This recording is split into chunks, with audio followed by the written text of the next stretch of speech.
Hi, I'm John Davidson, and I've got such a fantastic secret. From Hollywood, the show that reveals all, I've Got a Secret. And now let's meet the star of I've Got a Secret, Steve Allen.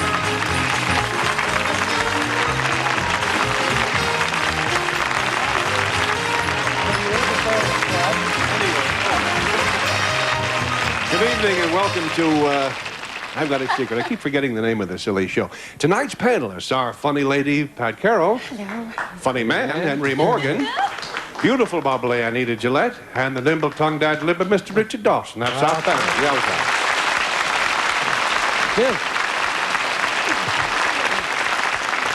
And now, let's see if we can find a contestant or two out there.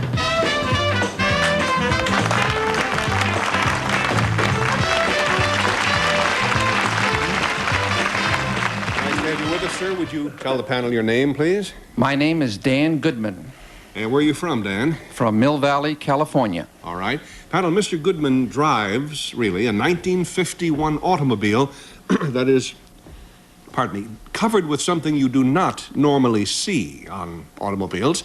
So if you'll whisper your secret to me, Mr. Goodman, we'll let the audience know what I'm talking about. All right.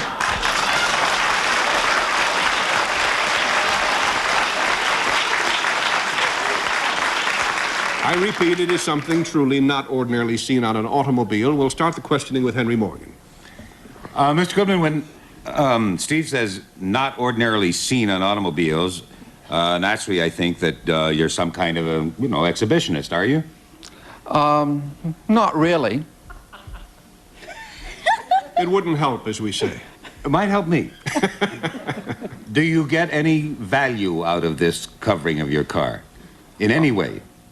Yes. Mm-hmm. Are you advertising something? Yes. Is it a product that I'd know the name of, like that? I believe so. Is it? Good start, Henry. Anita? Mr. Goodman, is this, whatever is on the car, is it or has it ever been alive? It is... Yes, it is alive. Alive? I'd say so. Yes. Would it be in the animal family at all? No. Would it be in the vegetable family? Yes. Really? You got vegetables on your car? No. My Uncle Tony used to have. Plants. You have some sort of plants. You do? You have plants growing on your car? There's a generally qualified yes. You would have to isn't get that it? to that. Richard Dawson? Yes, Dan, it's nice to see you. Goodman is hard to find. Now, the thing on your car, it's growing now? Yes, it is. It's alive? And yes. Although I don't want you to think I'm advertising for a thing that got defeated here in our local election. Would it be grass? Yes, it is. Grass? Well, I've always said, carry it on your car.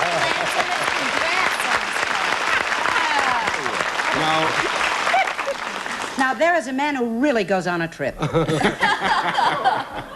Shrewd judge of character that I am, I can see skepticism written all over Henry Morgan's face. I believe it. You believe it? Yeah. Yes, Pat. But As a matter of fact, I don't ever believe it. I don't want to hear any more about it. But isn't Yes, there Pat? something locally going on now about some man who's driving a car around with, not grass, Yes, you've heard it. Ticonderoga or whatever it's called? It has been heard about on the isn't it radio. marvelous? Let's open the Great Wall and we'll show you the great car. There it is. Oh, my goodness.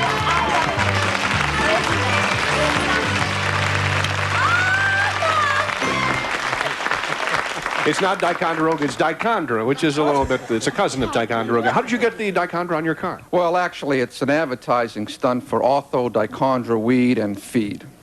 You ever How'd you have get trouble the idea? with crabgrass? Well, it's an advertising gimmick that ortho thought up. Whoever he is.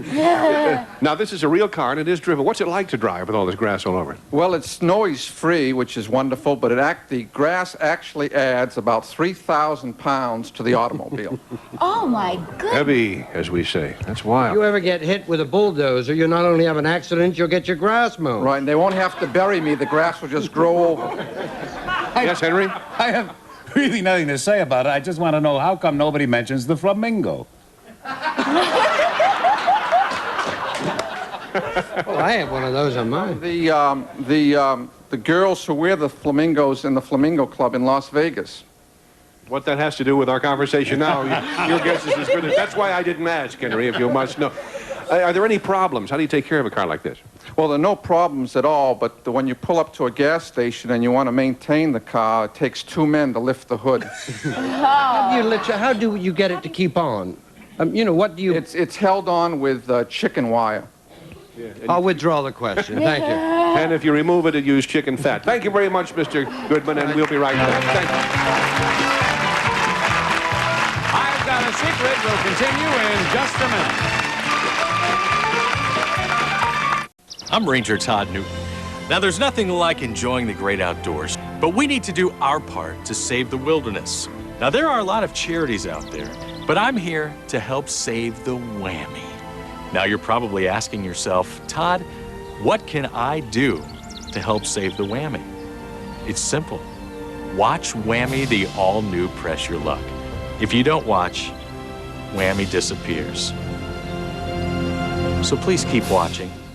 Seen that show? That show? What the friend you talking about? Would you calm the foe down, please? That show where they trust one another, they gotta go up and answer the questions. Oh, yeah, that show.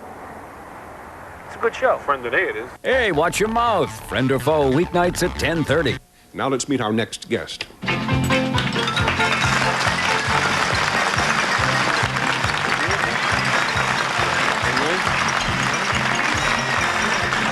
Nice to have you with us, sir. Would you tell the panel your name? Robert Moon. Robert Moon. Where do you live, Mr. Moon? In beautiful snow-covered Crestline. All right. Mr. Moon's secret concerns his nephew. Oddly enough, his nephew is, however, internationally famous for something he did. If you'll whisper your secret to me, Mr. Moon, we'll let the audience know what it is.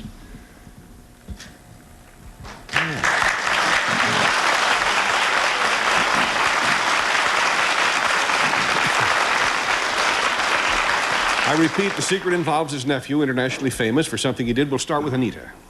Mr. Moon, your nephew didn't go to the moon, did he? Oh, no, that's terrible. As a matter of fact, he did, yes. Oh,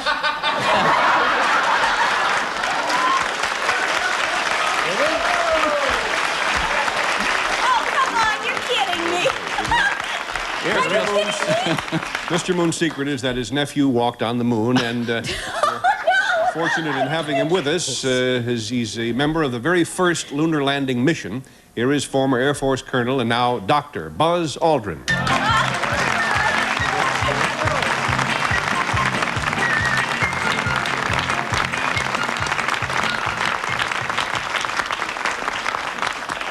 Inasmuch as he's famous for walking on the moon, I thought we'd let him walk on our stage tonight to see how he walks. He still walks like that. It's a very, very strange thing. Can't shake that. You know, it's a kind of an intriguing coincidence, I guess, that there's always been a moon in your life, right?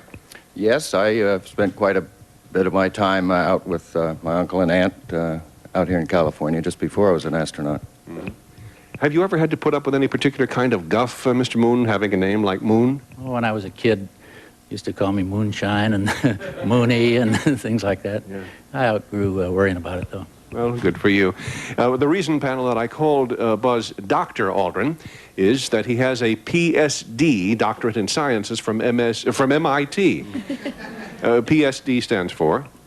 Well, it's SCD, actually. SCD. I knew I'd get that wrong. It's a Doctor of Science degree in astronautics. Very well. And he now has his own corporation, in fact, specializing in research, engineering, consultation, that sort of thing. I understand you're also writing a book. Yes, we hope to get it out into the streets this fall. Mm-hmm. What's it called? It's called Return to Earth. Understandable. What kind of a book is it? Well, it's mostly an autobiography, looking more at the human standpoint of what happens to a person when he gets thrust into a celebrity position and how does he cope with it. Mm-hmm. You could have written a book like that, Richard, couldn't you? Well, I could have, but of course I'm just a half-brother, or a half-moon, as you people would say. Well, we're looking for both of your books. Gentlemen, thank you so much for joining us. We're very honored to have you. We'll be back with our guest star John Davidson right after these messages.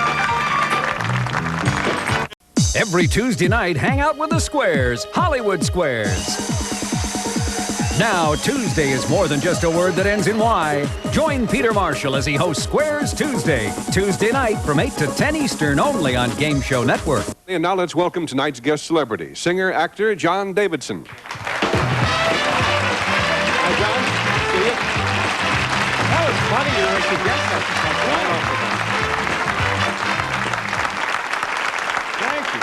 Panel, John has brought something to show to the audience, and he will show it to the audience while you folks are questioning him. So if you'll whisper your secret to me now, John, we'll let the audience know what it is. Oh, that's very wonderful.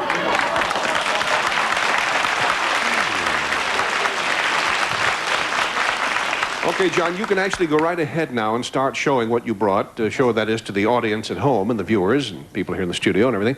And we'll start the questioning simultaneously with Pat Carroll. John, do these objects that you are showing to the... Speak right up. I'm sorry, John. Do these objects that you are showing to the viewing and the audience here have anything to do with the panel? Yes, they do. Oh, it's one of those again. Are these personal objects? Prison objects? No, not prison objects. None of us have a number. Are these personal objects? Yeah, are they personal objects? Not in the sense I think you mean. Are they objects that have to do with our profession or professions? Yes, they may ruin your career. But they don't. Pat, no, they no. Are they? Well, are they pictures? Would you call them pictures, Steve?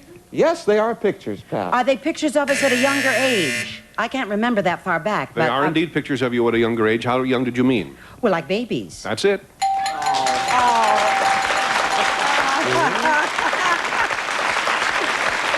Should I turn it around? This will be the first time we've done a 12-minute program, so good night, folks. And Now we get to do our song and our tap dance, Steve. yeah, we can do all kinds of stuff. Now, John's secret, as you figured out, is that he was displaying baby pictures of all four of you, of course. Where would you Where get... did you get Where would you get baby pictures? I don't think I have That's any. the other secret. Now, On another program, we reveal that. the show helped me do it. You want to just spin that thing I'd around like so the to panel see mine, can... because I was never in town when I was small. Oh, good Lord. There's Henry, What a gorgeous and there's Anita, and here comes Anita. Richard. Oh, Richard, you were such a surly Won't you baby. send some money, please? Such a We'll surly tip that baby, just a little bit, Richard and I think maybe we can get a better picture of... That's fine. Do you know Henry had more personality than all of us put together? Yes, well, how often... Henry was wearing an afro at that time. We could have all had I personality. had coal black hair when I was born. and it all fell Henry, out. how did you happen to wear your hair like that? Well, it was a sort of a fad at that time, and I said to my mother, I don't want to be a Gibson girl. Oh, Henry. I think that was done in a high wind. Can the studio audience see it? Can I turn it once for the studio audience? Yes. This is where I was, my picture is where I was denying a car theft. Yeah. You You see, do I'm look like... saying I did not. You do look a little like Jack the Ripper. Really? Richard, I Well, must thank say. you. Thank you. I don't think That's Anita amazing. looks a thing like she looks today. Isn't that? Well, I had a lot of black hair. All When did your hair turn red? It fell out when I was about. Right after the prom. Fell out and came back in again. I'd like you to meet my bald daughter. That's true. I was born with all This of is that. not the capper. We have the capper yet to come, ladies and gentlemen. We have... Should I go ahead, Steve? I think this would be a good time, yes. We haven't... You have to guess who this is. Pat, what do you think it is? You- Go down the line. Go ahead, Henry. No, Start let's see with this. Pat? Oh, you want to start with me in order? I would say it's still us. Is it still us? What is still you? This picture, is it No, still we've one of the already members of seen the this panel? is someone else. Yeah. It's Steve. All right. It's John. No, you just get one Oh, I'm guess. sorry. I'm so pushy. Please, Pat. Henry? Henry. It isn't John? No, it isn't Steve. Oh, so that wasn't my guess. Richard Milhouse, what's his name? That's right. It is. You could tell he was going to be king even in those days. Thank you. Have you ever seen it before when he was a baby? All right. Shall we go to the capper? The capper of the capper. What gave it to you? Yeah, Just that it... The cigar. Get out of here. I think the throne. And we have one more. Throne, yeah. I think we have time for one more. We got time for 12 more Oh, tonight. That's that a is cutie. Who adorable. do you think that is, Pat? That looks like John. That's who it is. Yes. No, it looks like you, John. That's you. You can see your face in there. Can you see that? Face, yes. You know that my son is 3 years old yesterday, and he looks exactly like that. For whatever that's going to help him in life, I don't know. It's going to help him a lot because you're adorable. But your face is right in there. It's the little dimple areneo that's right in there that does it. And the formation. You deserted right after that picture was taken. On the bounty. Look at that. You guys are really sharp. Aren't we adorable? My golly, it doesn't. When you watch on TV, you don't see how sharp they really are. In person, just like a tap. Well, didn't you know when you looked at our pictures here? Yours, Richard, I wasn't sure, I'll tell you. That's great. Well, John, if ever again you have somebody who can get into these people's homes and steal some more pictures, please come back, will you? This wasn't all I got. I got a lot more secrets from all their houses that I'll bring back next week. That'll be wonderful. Thank you so much, John. John Davidson. We'll be right back. I've Got a Secret returns after these words. Inside the brain of a lingo contestant. Porous, no, too long. But porno, no. Party, say party. Party, P-A-R-T-Y. Yes. Lingo, tonight at 7:30 p.m. Eastern. Hungry for fun? Stay tuned for more Breakfast with the Stars. Card Shark swims along after that, followed by Win, Lose, or Draw. Well, panel, you've really distinguished yourselves this evening. Let's see if you do as well with our next guest. Here he comes.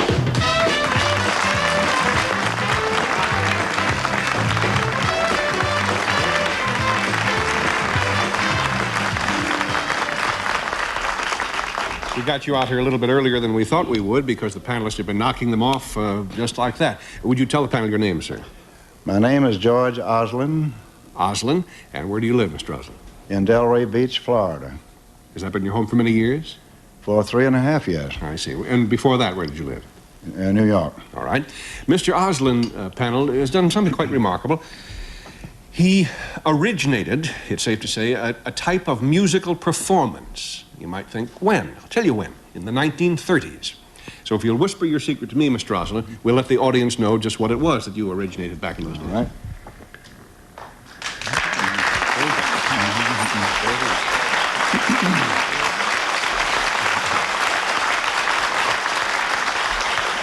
The audience now knows the secret, of course, and I repeat, it involves the kind of musical performance that Mr. Oslin originated back in the 1930s. Pardon me, we'll start the questioning with Richard Dawson. George, is there an instrument involved in this musical performance that you originated? No, there is not. Then is it something that you play about yourself? Do you play yourself? No. What do you mean he plays himself?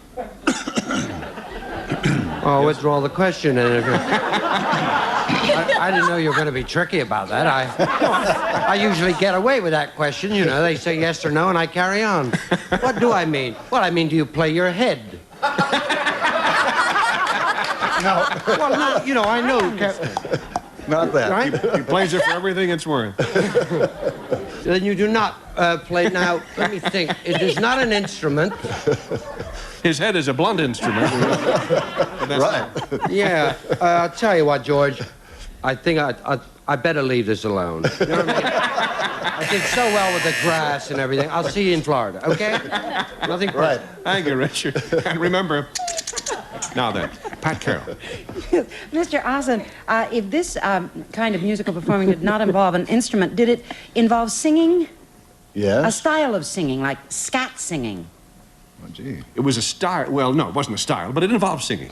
Was it singing through something? Like a megaphone, like Rudy Valley did. Did you do that before he did? No. A comb and a tissue paper. No. Was it like crooning before Crosby? I don't know how to answer that. Not really. No, I would say no. Then it's not a style of singing. Is it a way of singing instead of a style? What's the difference? Well, I don't know, but I just thought I'd sound intelligent. Oh, I'm sorry, Pat, you didn't make it. How do you like that? It's 2 down and 2 to go, and it's Henry Morgenstern. Remember Henry Morgenstern? Henry Morgenstern, yeah. Mr. Oslin, was this? Did it involve the human voice? It did, yes. Was it yours, by the way? No, it was not. I can't sing. You thought this up for somebody to do? Yes. Would it? Oh, I don't want to get into who because it would go through too many people in the 30s. Did it use words, this Yes, style? it did. Were they understandable, ordinary English words? They were, yes. That was not one of them. That's only a fraction of what I was going to say. Did it use, well, maybe I'm going to, you see, like I say, I love you. If this were part of it, would I hear it that way? Yes. You would not hear it. You'd hear it that way. No, you would not hear it precisely that way, but you would understand the words, if that's what your question meant. Oh, is it? And now it's Anita's turn. Oh, but were there human beings singing in this way? Yes. And it wouldn't sound like "I love you." It would be different sounding. Is that what you mean? I don't know what you mean. Is that what you said? You said you wouldn't hear it "I love you." You would hear it differently. Is that what you said? No. Oh. If I knew what I was talking about, would I be sitting here? No. Henry has a thought. Oh, well, you're sort of gilding the lily right here. I wouldn't call this a thought. Yeah. Did it use, like a throat mic? Did you use some amplification like that? No, I did See, not. I told you it wasn't a thought. Pat, yes. Could I have a check? Was it singing to a record? Was it mouthing to No. somebody else's record? No. No, I'll tell you what it was. He invented the singing telegram.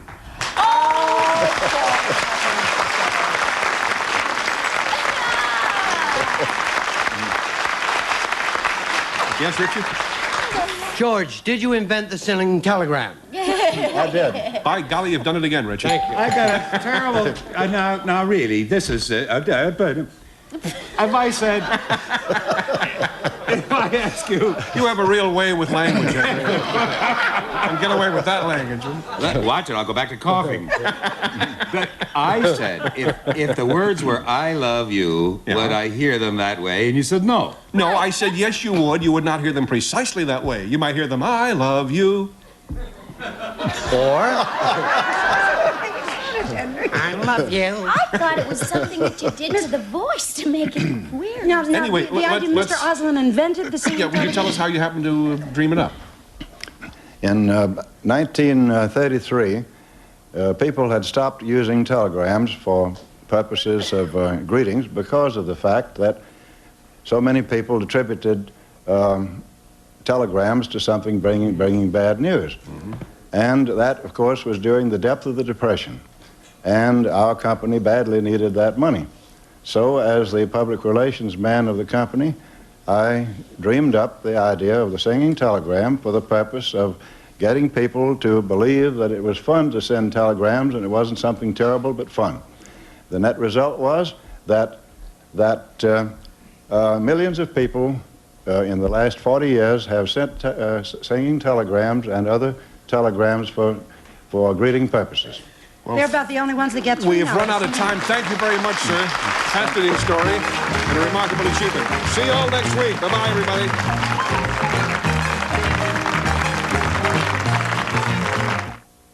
Panic, P-A-N-I-C! Dr. Chuck, it looks like we've got another one.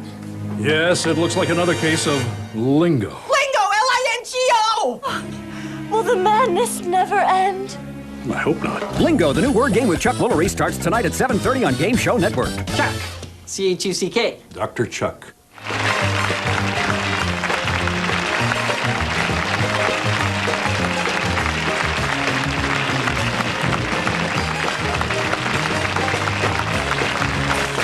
This program was recorded